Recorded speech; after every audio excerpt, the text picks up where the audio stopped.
And Ginger, we've now moved inside just as you did earlier. You got the early brunt of this, but we're now seeing the sheer force as this makes its way through Panama City. And The last wind gust that I saw reported, Ginger, was 119 miles per hour right here in Panama City.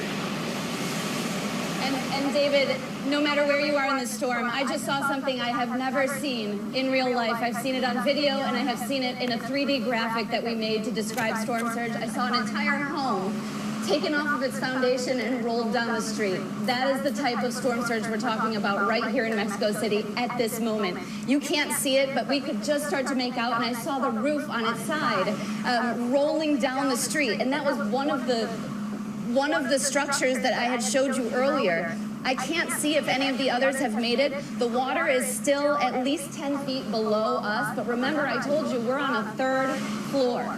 We have rooms 4th and 5th, so we're able to go up if we needed to, but I'm going to tell you right now, anything that was on this coast within 20 minutes just now is gone, is going to be washed away. It is going to be one of those concrete slab situations when this all calms down. My heart is racing. I have never, George, seen something like an entire home, a well-built home, rolling down the street, except for we made this 3D graphic so that we could explain to people after Sandy happened what storm surge really does to a structure, what it can do to your home, and how quickly it can come in.